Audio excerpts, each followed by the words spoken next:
Students, कैसे हैं आप सब। आई होप आप सब अच्छे होंगे, आपकी पढ़ाई भी अच्छी चल रही होगी।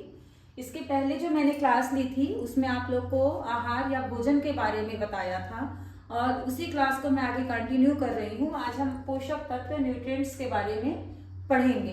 कल ही मैंने बताया था कि आगे की क्लास में हम भोजन में पाए जाने वाले पोषक तत्वों के बारे में पढ़ेंगे और ये भी बताया था कि पोषक तत्व क्या होते हैं।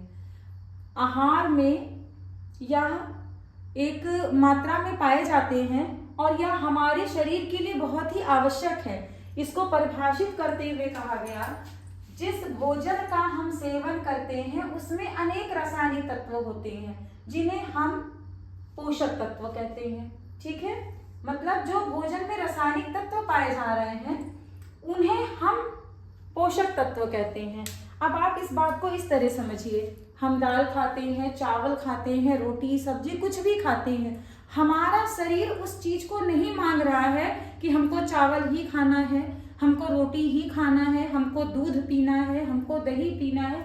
हमारा शरीर उस भोजन में पाए जाने वाले पोषक तत्वों को मांग रहा है कि वह हमारे शरीर में जाए और हमारे शरीर में अवशोषित होकर वह हमारे पूरे शरीर को एक ऊर्जा, एक एनर्जी या हमारे शरीर को जीने के लिए जिस चीज की आवश्यकता है वह प्रदान करे और हमारे शरीर को स्वस्थ बनाए।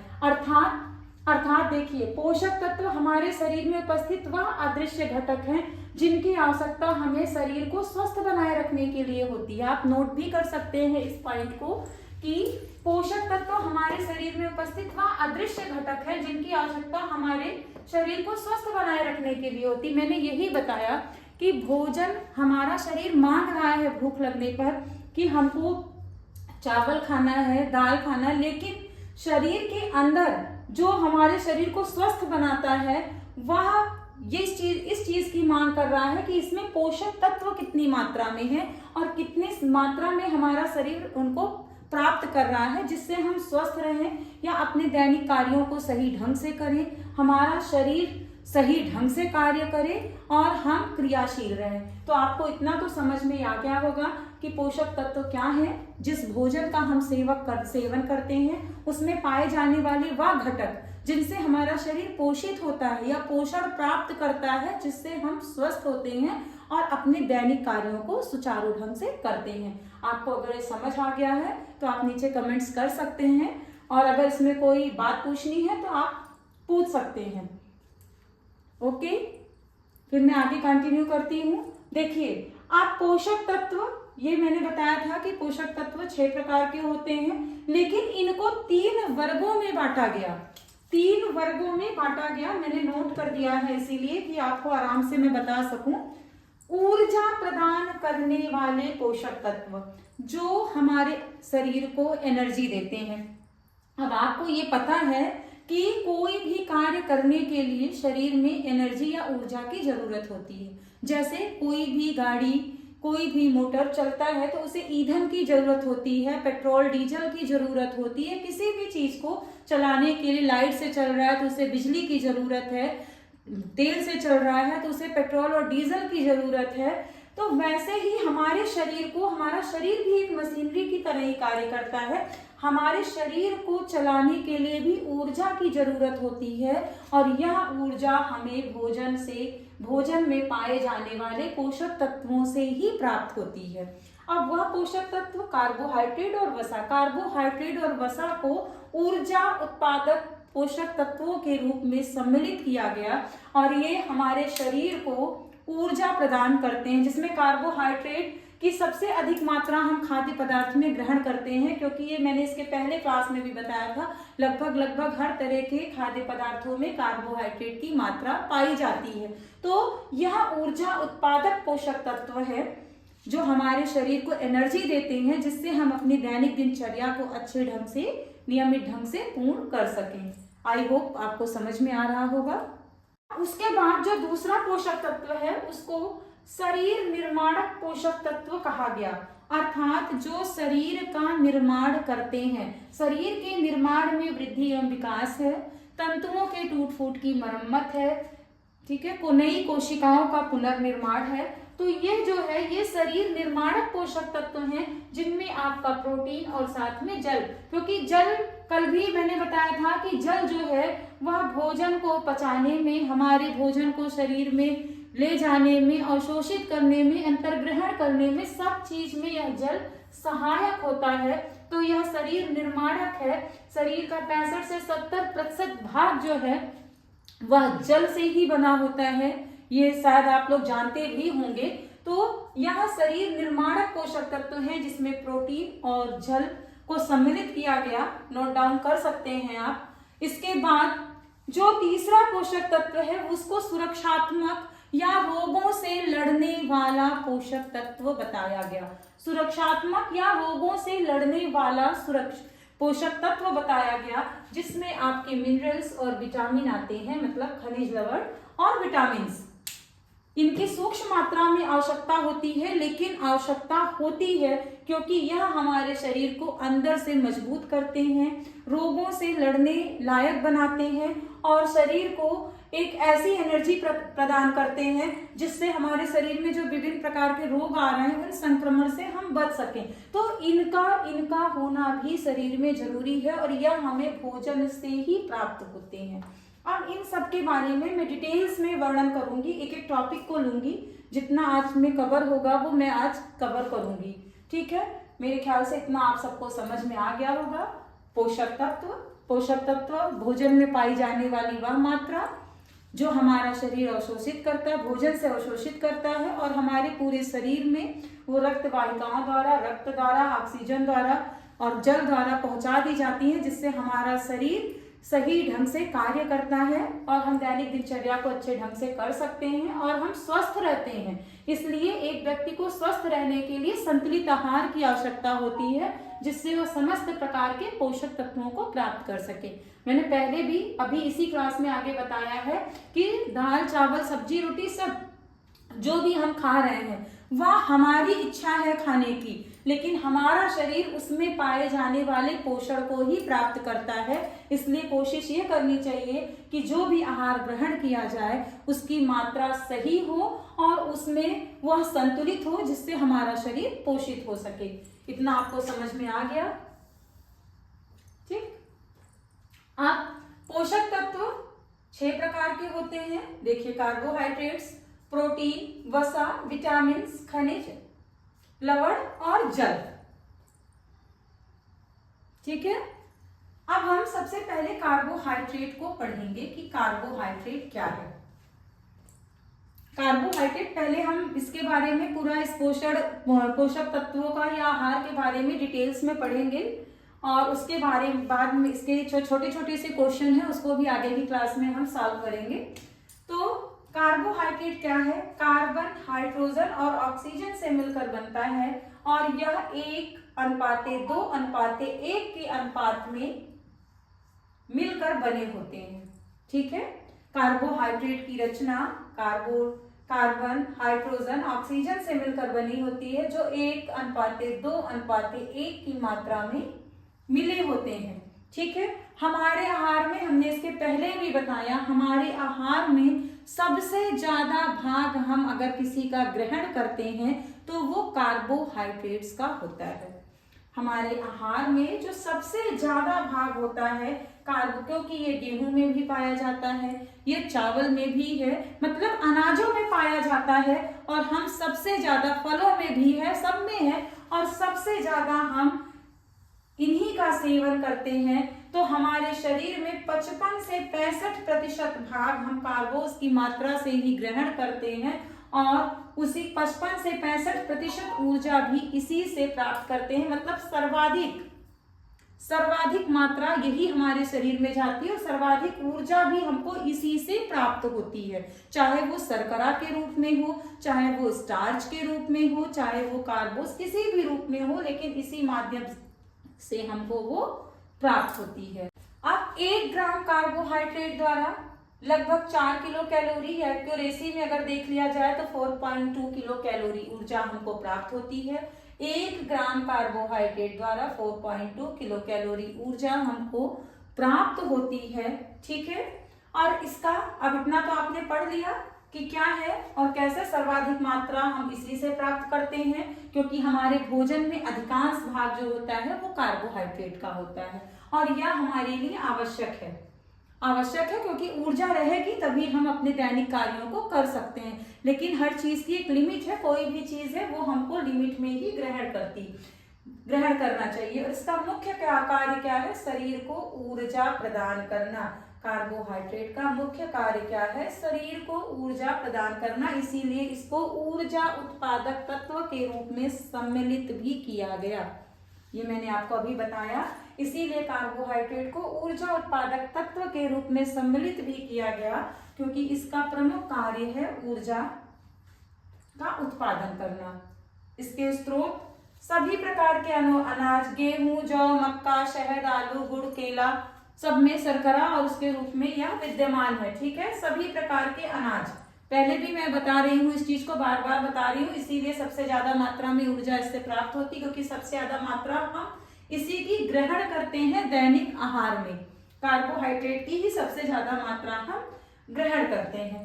अब कार्बोहाइड्रेट के प्रकार देखिए, आप पढ़ रहे हैं तो मैं छोटे छोटे से ही टॉपिक है, लेकिन अब कार्बोहाइड्रेट पढ़ाकर ही नहीं, क्योंकि कोई भी एग्जाम होता है तो उसका डिटेल भी पूछा जाता है, उसके बारे में अधिक जानकारियां भी पूछी जाती है, तो मैं थोड़ा थोड़ा सा सब बताऊंगी, उसके बाद हम फिर आगे के क्वेश्चन को सॉल्व करेंगे। कल तक अभी आपके पोषक तत्वों की ही क्लास चलेगी, तो आगे की क्लास में देखिए कार्बोहाइड्रेट के 3 भाग हैं, मोनोसैक्राइड्स, डाइसैक्राइड्स और पॉलीसैक्राइड्स। मोनोसैक्राइड्स, डाइसैक्राइड्स और पॉलीसैक्राइड्स। अगर नोट करना है तो नोट कर लीजिए, मोनो, डाई और पॉली, मतलब कार्बोहाइड्रेट 3 प्रकार का होता है, मोनो, डाई और पॉली। मोनो मतलब एक,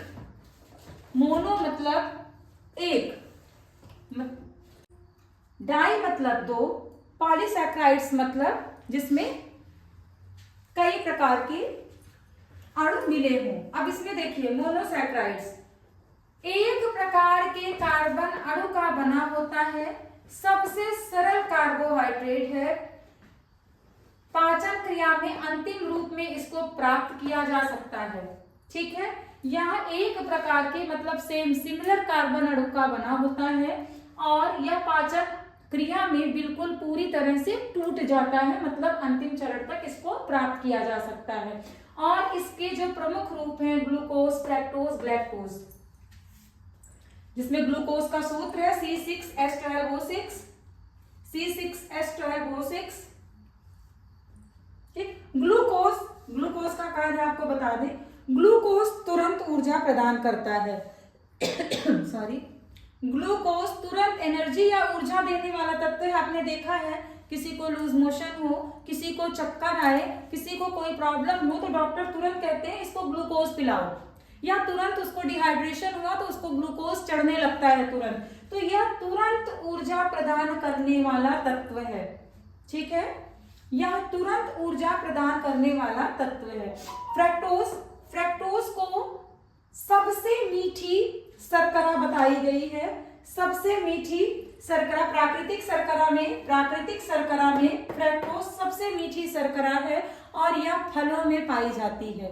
आपने देखा है कभी फल को आपने चाय वाय में डिप करके खाया है? नहीं ना, फल मीठे होते हैं और उसकी जो मिठास होती है वो उसमें प्राकृतिक होती है और उस मिठास को फ्रैक्टोज कहा जाता है। ठीक है, सबसे मीठी शर्करा। अब उसके बाद आपका ग्लैक्टोज, दूध में, मक्खन में, आइसक्रीम में जो आपको मिल रही है अन शर्कराओं के साथ मिलकर जो बनी होती है वो आपकी ग्लैक्टोज होती है। ये आपके मोनोसैक्राइड्स का वर्णन हो गया, समझ में आया? ये आपके मोनोसैक्राइड्स, कार्बोहाइड्रेट का 3 भाग है, मोनोसैक्राइड्स, डाइसैक्राइड्स, पॉलीसैक्राइड्स। या एक कार्बन अणु का बना होता है जिसमें ग्लूकोज, फ्रैक्टोज और ग्लैक्टोज होता है। ठीक, ग्लूकोज तुरंत ऊर्जा उत्पादन करने वाला तत्व है, फ्रैक्टोज सबसे मीठी प्राकृतिक शर्करा है जो फलों में पाई जाती है, ग्लैक्टोज अन्य शर्कराओं के साथ मिलकर बनती है जैसे डेयरी उत्पाद, दूध, मक्खन, आइसक्रीम, इन सब में इसके स्रोत दिखाई देते हैं। ओके, अब आप आइए डाइसैक्राइड्स।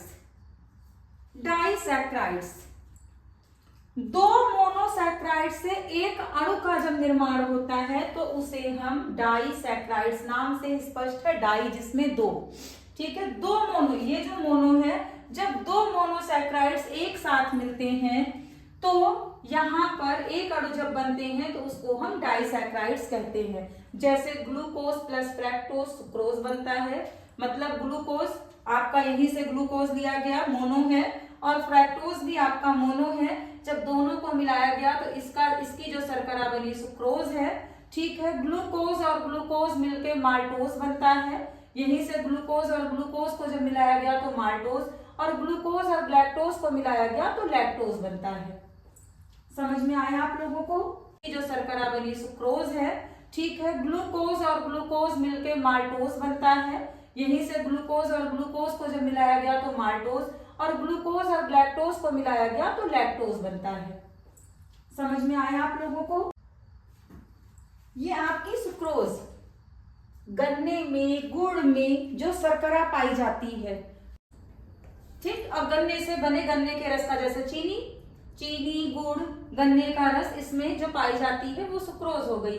ग्लूकोज जौ में, बाजरा में, और ये माल्टोज, यहाँ तक कि शराब में भी जो शर्करा पाई जाती है, कई बार क्वेश्चन में पूछा गया है कि शराब में पाई जाने वाली शर्करा को क्या कहते हैं। शराब में पाई जाने वाली शर्करा को माल्टोज कहते हैं, आप नोट कर सकते हैं। जो शराब में पाई जाती है उस शर्करा को माल्टोज कहा जाता है, ठीक है। जौ में भी पाई जाती है।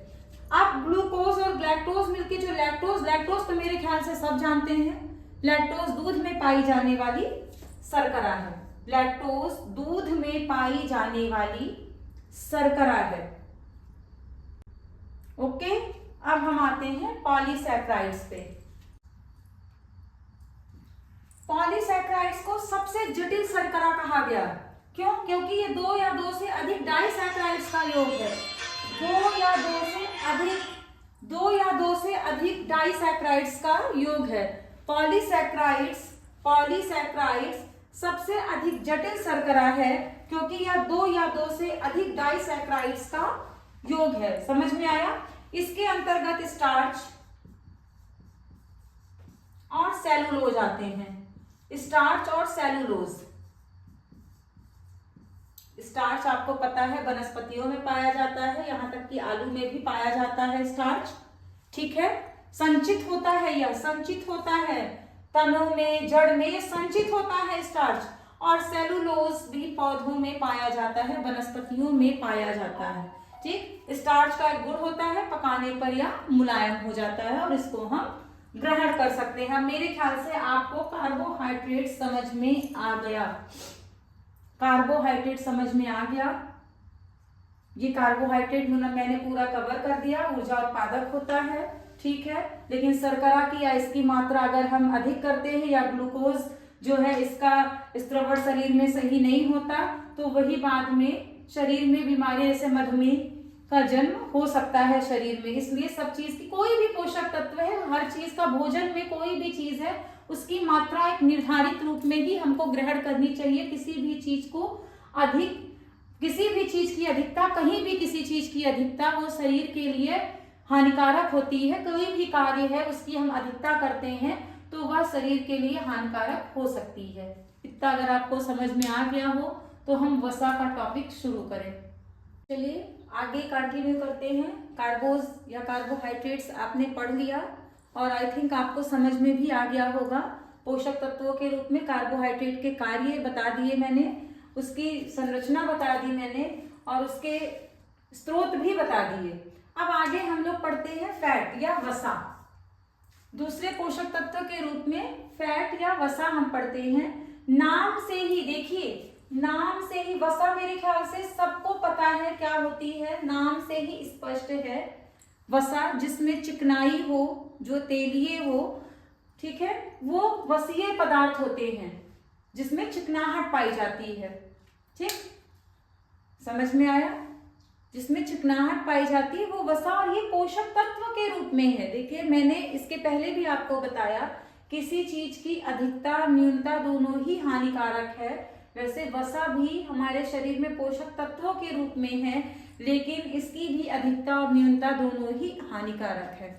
अब पहले इसके बारे में आप पढ़ लीजिए, ठीक है। यह हमारे शरीर में लिपिड के रूप में मिलती है, मतलब यह हमारे शरीर में लिपिड के रूप में पाई जाती है। शरीर को चिकनाई व क्रियाशीलता इसी से प्रदान होती है। मतलब जो हमारे शरीर पर ये चिकनाहट दिखाई देती है, हमारे शरीर के ऊपर जो चिकनाहट का स्तर दिखाई देता है, यह वसा होती है। इसीलिए शरीर को वसा की आवश्यकता होती है। ऐसा नहीं कि अगर किसी ने कहा कि तेल छोड़ दो तो बिल्कुल से तेल छोड़ दिया जाए। थोड़ी मात्रा में हमें वसा की जरूरत होती है, किसी न किसी रूप में वह हमारे शरीर में जानी चाहिए, जिससे हमारे शरीर को चिकनाई मिले और शरीर क्रियाशील भी बने। यह कार्बन, हाइड्रोजन, ऑक्सीजन से मिलकर ही बना होता है। इनकी विभिन्न मात्राएं इसके अंतर्गत पाई जाती हैं। जैसे आपने इसके पहले पढ़ा कि 1 ग्राम कार्बोहाइड्रेट से 4.2 किलो कैलोरी ऊर्जा प्रदान होती थी, वैसे ही 1 ग्राम वसा से 9.3 किलो कैलोरी ऊर्जा हमें प्राप्त होती है। अब आपको लग रहा होगा कि हमको सबसे ज्यादा ऊर्जा तो वसा से ही प्राप्त होती है, ठीक है। अब यहाँ पर इस लाइन से यही समझ में आता है कि हमको सबसे ज्यादा ऊर्जा जो है, एनर्जी, हमें वसा से प्राप्त होती है, इसलिए हमको ऊर्जा के रूप में सबसे ज्यादा वसा का सेवन नहीं, ऐसा नहीं है। इसके पहले की क्लास में मैंने बताया कि कार्बोहाइड्रेट की सबसे अधिक मात्रा हम भोजन के रूप में ग्रहण करते हैं। कार्बोहाइड्रेट भोजन में हमारी सबसे अधिक जो मात्रा होती है वो कार्बोहाइड्रेट की होती है। तो भले वो 1 ग्राम से आपके 4.2 किलो कैलोरी मिल रही है, लेकिन हम उसकी मात्रा तो अधिक ग्रहण कर रहे हैं। 55 से 65% तो हम उसी को खा रहे हैं, तो हमको ऊर्जा वहां से ज्यादा मिल रही है। इसका तो हम 20 से 30%, 15 से 20% जैसी हमको जरूरत है, हम उस हिसाब से हम इस वसा का सेवन करते हैं। अब आपको समझ में आया, ऊर्जा तो ज्यादा मात्रा में मिल रही है, लेकिन इसका सेवन हम उस मात्रा में नहीं करते कि हम भोजन में 55 से 65% हम वसा खाएं, ठीक है। कोई भी नहीं करता, ठीक है। अब सामान्य वसा 20 डिग्री सेल्सियस ताप पर ठोस अवस्था में पाई जाती है। देखिए जो वसा होती है 20 डिग्री सेल्सियस ताप पर, यह ठोस अवस्था में होती है, मतलब ठोस अवस्था की गाढ़े रूप में पाई जाएगी। ये एक ठोसीय पदार्थ के रूप में पाई जाती है। लेकिन अगर ये लिक्विड है तो यह तेल की अवस्था कहलाती है। जैसे घी और डालडा, ये सब ठोस अवस्था में, आपको डालडा ठोस, अभी ठंडी का सीजन है तो ये सब जम जाएगा, लेकिन जैसे गर्मी में टेम्परेचर डाउन होगा वैसे ये सब फिर तेलीय अवस्था में गलने लगता है, तेलीय अवस्था में हो जाता है। वयस्क व्यक्ति को 20 से 30% ऊर्जा वसा से प्राप्त होती है। यही चीज मैंने आपको ऊपर बताया कि एक व्यक्ति को 20 से 30% ऊर्जा ही वसा से प्राप्त हो रही है, क्योंकि हम उतना ही अपने भोजन में वसा को ग्रहण कर रहे हैं।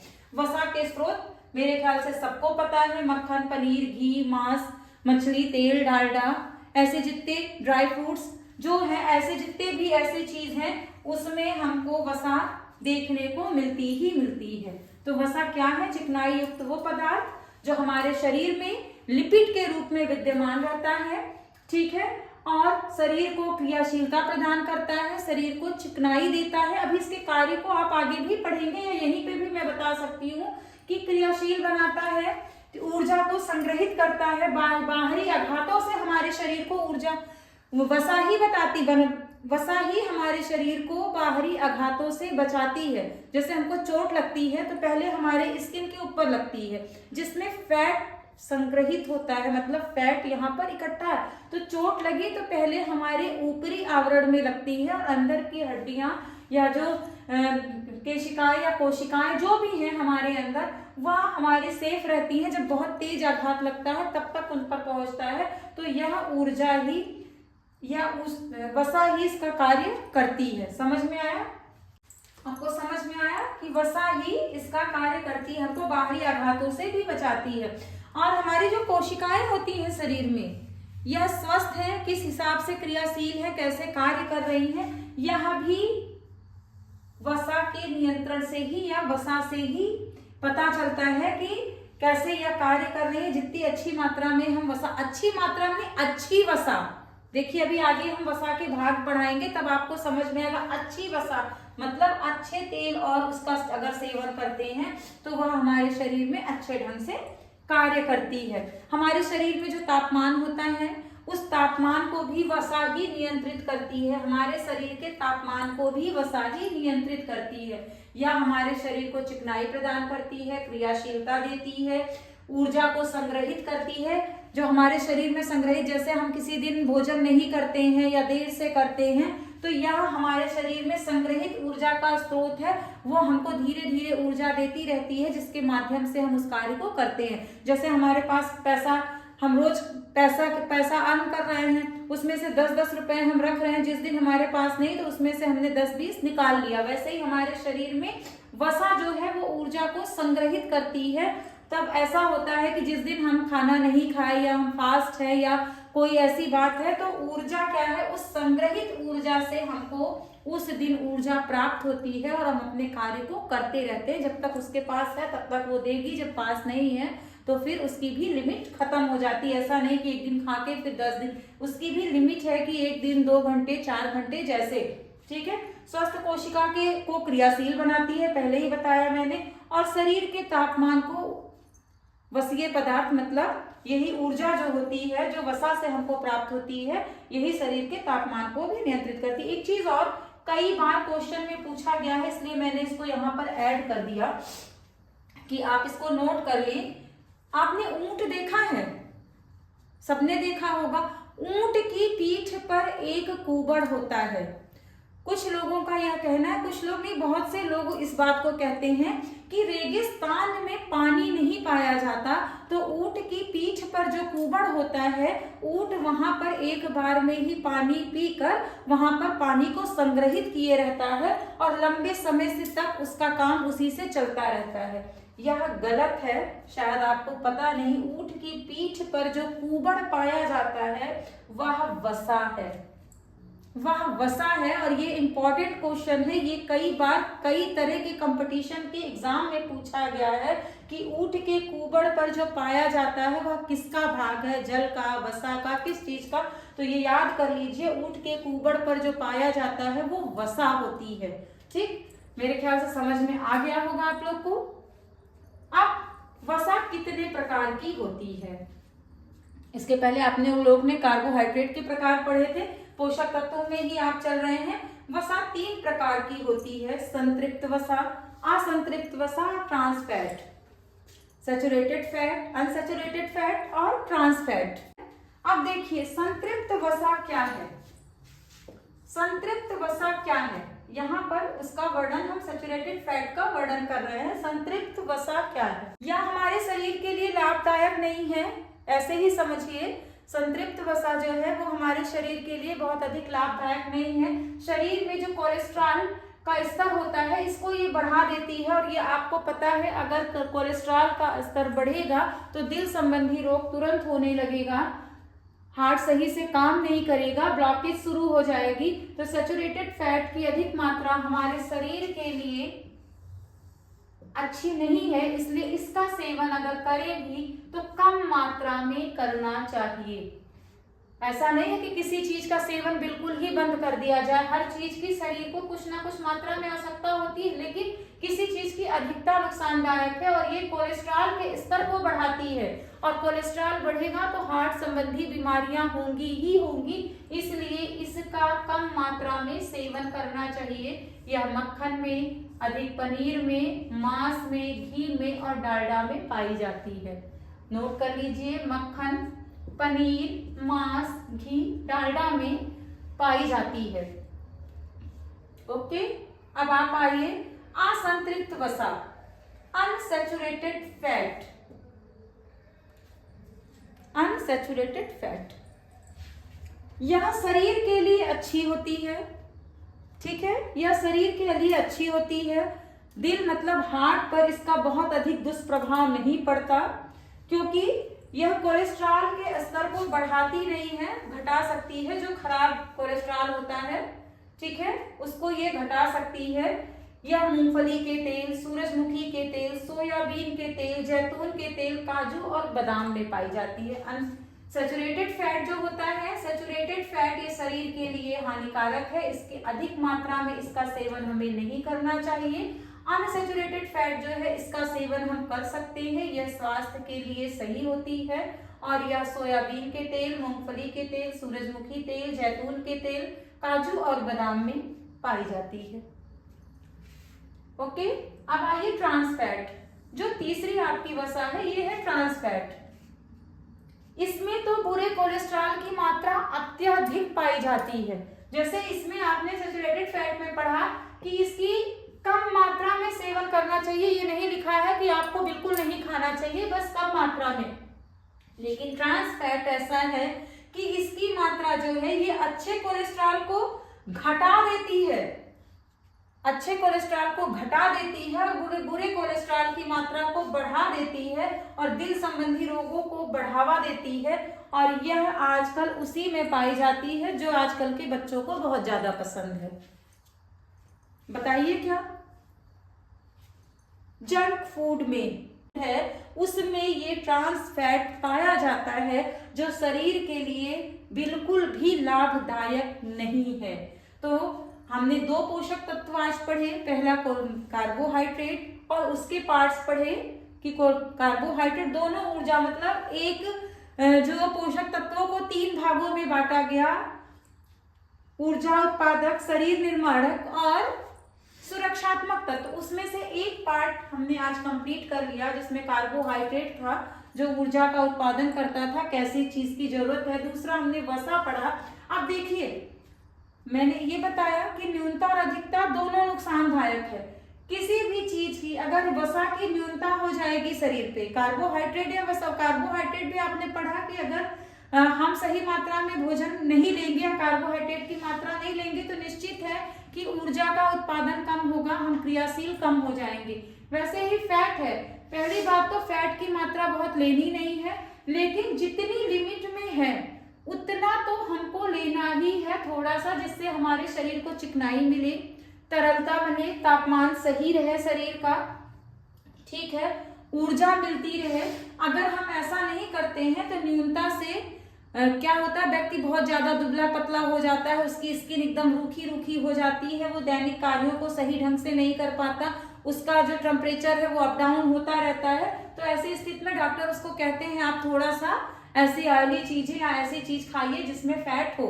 लेकिन अगर इनका हम अधिक मात्रा में, जैसे लिखा है एक वयस्क व्यक्ति को 20 से 30% ऊर्जा वसा से प्राप्त होती है, अगर हम इसका अधिक मात्रा में सेवन करते हैं फैट का और उस मात्रा में हम क्रियाशील उस लेवल पे हम कार्य नहीं करते या कोई ऐसी चीज नहीं करते तो वसा हमारे शरीर में संग्रहित होती है। हमने पहले भी बताया कि वसा हमारे शरीर में लिपिड के रूप में मिलती है, वसा हमारे शरीर में ऊर्जा के लिए संग्रहित होती है। तो यह वसा जब हम क्रियाशीलता नहीं कर रहे हैं और लगातार तीनों टाइम अधिक मात्रा में हम घी, पनीर, मक्खन यही सब चीजें खा रहे हैं तो यह हमारे शरीर में संग्रहित होने लगेगी, कोलेस्ट्रॉल का स्तर बढ़ने लगेगा।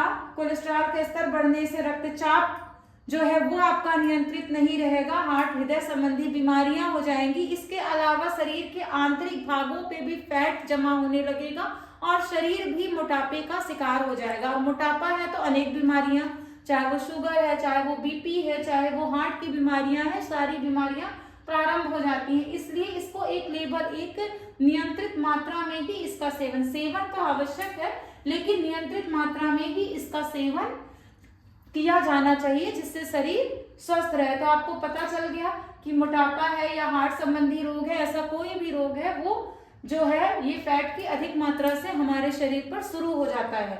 तो पोषक तत्वों में आज हमने 2 पार्ट पढ़ा, कल के क्लास में हम कवर करेंगे प्रोटीन, विटामिन और खनिज लवण, तीनों पार्ट कल हम खत्म करके पोषक तत्वों के चैप्टर को क्लोज करके और फिर इससे रिलेटेड जो ऑब्जेक्टिव क्वेश्चन होंगे उसको सॉल्व करेंगे। ठीक, ओके, आई थिंक आपको क्लास समझ में आई होगी और आप अच्छे से पढ़े होंगे। अगर आपको कोई भी प्रॉब्लम है तो आप नीचे कमेंट बॉक्स में क्वेश्चन लिख सकते हैं, मैं उसको देखकर रिप्लाई करूंगी या कल के क्लास में फिर मैं उसका आंसर दूंगी। और अच्छे क्लासों को पाने के लिए आप सब्सक्राइब करिए, शेयर करिए। Thank you so much.